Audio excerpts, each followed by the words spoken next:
پیارے دوستوں، السلام علیکم۔ میرا نام طارق نصیر ہے اور اس وقت آپ ملاحظہ فرما رہے ہیں میری تحریر کردہ نئی کتاب یزید ابن معاویہ کا سرورق، اور اس وقت آپ کی خدمت میں میری اس نئی تحریر کردہ کتاب کی پہلی قسط پیش کی جا رہی ہے، جو کہ صفحہ نمبر 1 سے صفحہ نمبر 6 تک کے صفحات پر مشتمل ہے۔ تو آئیے اب ہم اپنی اس نئی ویڈیو کی قسط کا آغاز کرتے ہیں۔ بسم اللہ الرحمن الرحیم۔ یزید ابن معاویہ کا تعارف۔ یزید ابن معاویہ کا پورا نام یزید ابن معاویہ ابن ابی سفیان تھا۔ وہ خاندان بنو امیہ کا دوسرا خلیفہ تھا اور اسے اس کی خلافت کے دور میں یزید اول کے نام سے بھی پکارا جاتا تھا۔ وہ اپنے والد معاویہ بن ابی سفیان کی وفات کے بعد سن 680 میں خلیفہ کے منصب پر فائز ہوا تھا۔ یزید ابن معاویہ کے والد کا نام معاویہ ابن ابی سفیان تھا، جو خاندان بنو امیہ کے پہلے خلیفہ تھے اور ان کی خلافت کا دورانیہ سن 661 سے سن 680 عیسوی کے درمیان رہا تھا۔ معاویہ بن ابی سفیان کی پیدائش حجاز کے شہر مکہ میں سن 597 عیسوی میں ہوئی تھی اور انہیں خلافت اسلامیہ سن 661 عیسوی میں ملی تھی۔ ان کی وفات دمشق میں اپریل سن 680 عیسوی میں 83 برس کی عمر میں ہوئی تھی۔ دمشق اس وقت خلافت اسلامیہ کا دارالخلافہ بھی تھا۔ یزید ابن معاویہ کی والدہ کا نام میسون بنت بہدل تھا اور ان کا تعلق دمشق کے ایک سردار نصرانی قبیلے بنو کلب بدوین سے تھا، اور ان کی معاویہ بن ابی سفیان سے شادی سن 644 عیسوی میں ہوئی تھی۔ میسون بنت بہدل مذہبی طور پر ایک نصرانی قبیلے بنو کلب سے تعلق رکھتی تھی اور وہ دمشق کے قبیلے بنو کلب کی پہلی ایسی خاتون تھی جن کی شادی بنو امیہ کے خاندان میں طے ہوئی تھی۔ بنو امیہ کے خاندان کا آغاز حضور نبی کریم صلی اللہ علیہ وسلم کے چچا ابی سفیان ابن الحریث سے ہوا تھا، جو مشرکین اسلام میں شامل تھے اور وہ معاویہ بن ابی سفیان کے والد بھی تھے۔ یزید ابن معاویہ کی والدہ میسون بنت بہدل کے والد بہدل ابن عنائف اپنے قبیلے بنو کلب کے سردار بھی تھے، اور یزید ابن معاویہ اپنی والدہ میسون بنت بہدل کی اکلوتی اولاد تھا۔ میسون بنت بہدل کا شمار عربی زبان کی ایک عظیم اور مشہور خاتون شاعرہ کے طور پہ کیا جاتا ہے، اور ان کی تحریر کردہ نظم شاعری کی ایک عمدہ مثال کے طور پر پیش کی جاتی ہیں، جنہیں عربی زبان سے دیگر مختلف بین الاقوامی زبانوں میں ترجمہ کر کے شائع کیا گیا ہے۔ میسون بنت بہدل کی تحریر کردہ یہ نظمیں ان کے قارئین میں آج بھی بے حد مقبول ہیں اور انہیں آج بھی بے حد ذوق و شوق سے پڑھا اور سراہا جاتا ہے۔ میسون بنت بہدل کی شاعری میں ان کی اپنے شوہر معاویہ بن ابی سفیان سے بغض و عناد کا عنصر کثرت سے پایا جاتا ہے، جس میں ان کے اپنے شوہر معاویہ بن ابی سفیان سے اختلافات کا عنصر بھی موجود ہے، جبکہ معاویہ بن ابی سفیان نے ان کی محبت میں ان کے لیے الحوطہ شہر میں ایک ایسا خصوصی شاہی محل بھی تعمیر کروا کر ان کو تحفۃً دیا تھا،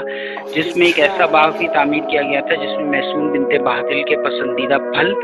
اور پرندے بھی موجود تھے، اور اس محل کے ارد گرد دیگر کئی اور بھی خوبصورت باغات موجود تھے، لیکن میسون بنت بہدل نے اس محل کو قبول کرنے سے انکار کر دیا تھا، کیونکہ وہ اپنے شوہر کے ساتھ ایک سادہ پرسکون اور محبت بھری زندگی گزارنے کی خواہش مند تھی، اور انہوں نے معاویہ بن ابی سفیان کی اس مصنوعی شاہی زندگی کو اپنانے سے انکار کر دیا تھا، جس کے بعد معاویہ بن ابی سفیان نے انہیں اپنے ساتھ رہنے کے لیے قائل کرنے کی بھرپور کوششیں کی، مگر وہ میسون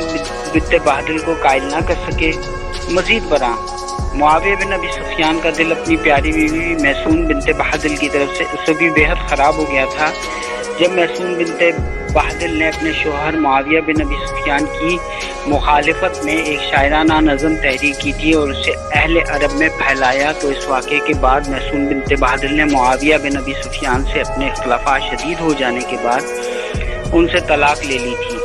اور اس کے بعد وہ صحرائے عرب میں موجود اپنے ایک ذاتی شاہی محل میں منتقل ہو گئی تھی اور وہ وہاں جا کر رہنے لگی تھی، اور انہوں نے اپنی باقی ماندہ زندگی تنہائی میں گزارنے کے بعد 82 برس کی عمر میں سن 700 عیسوی میں وفات پائی۔ حضرت عثمان غنی کے خاندان اور خاندان امیہ کا تعلق قریش کے سب سے امیر ترین گھرانوں سے تھا۔ یزید ابن معاویہ نے اپنی ابتدائی زندگی کے بیشتر ایام اپنے والد معاویہ بن ابی سفیان کے ہمراہ شام کے صحراؤں میں گزارے تھے، جہاں پہ یزید ابن معاویہ کی اپنے والد معاویہ بن ابی سفیان کے ہمراہ فوجی امور کو شامی اور یونانی افواج کے کمانڈروں کے ساتھ کئی اہم ملاقاتیں ہوا کرتی تھیں،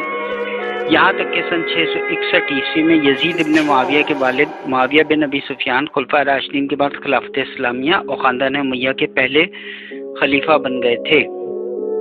یزید ابن معاویہ کی جنگی مہمات۔ یزید ابن معاویہ نے اپنے والد معاویہ بن ابی سفیان کے عہد خلافت یعنی 661 سے 680 عیسوی کے درمیان میں مضبوط بازنطینی سلطنت کے خلاف کئی جنگی مہمات میں حصہ لیا تھا، تاکہ وہ اپنے والد کی بازنطینی سلطنت کو فتح کرنے کی خواہش کو پورا کر سکے، جس میں بازنطینی سلطنت کے دارالخلافہ قسطنطنیہ میں بھی شامل تھا کہ بازنطینی سلطنت کی تمام فوجی طاقت کا محور تھا۔ یزید ابن معاویہ کی افواج نے یہ حملے سن 669 سے 670 عیسوی اور 675 سے 675 عیسوی کے دوران کیے تھے۔ اس دور کے اسپین کے الاندلس کرونیکل کے 741 اور 754 کے شماروں کے ریکارڈ کے مطابق یزید ابن معاویہ نے قسطنطنیہ شہر پر یہ حملے تقریباً 1 لاکھ کی طاقتور فوج کے ساتھ کیے تھے۔ ان زوردار حملوں کے دوران یزید ابن معاویہ کی افواج نے بازنطینی سلطنت کے دارالخلافہ قسطنطنیہ کے ارد گرد کے تمام شہروں کا قبضہ اور ان کا مکمل کنٹرول حاصل کر لیا تھا، اور ان شہروں پر اپنا قبضہ مکمل کرنے کے بعد قسطنطنیہ شہر کے شاہی قلعے کا بھی مکمل محاصرہ کر لیا تھا۔ مگر 2 سال کے طویل محاصرے اور مسلسل حملوں کے باوجود بھی یزید ابن معاویہ کو قسطنطنیہ شہر کے اس شاہی قلعے پر قبضہ حاصل کرنے میں کامیابی حاصل نہ ہو سکی۔ قسطنطنیہ شہر کے شاہی قلعے پر قبضے میں ناکامی کے بعد یزید ابن معاویہ اور اس کی افواج نے قسطنطنیہ شہر کے شاہی قلعے کا یہ طویل محاصرہ ختم کر دیا، اور خود یزید ابن معاویہ کی افواج نے قسطنطنیہ شہر سے تھک ہار کر واپس دمشق کے لیے روانہ ہو گئی، جبکہ خود یزید ابن معاویہ قسطنطنیہ شہر سے ہی حج کے ارادے سے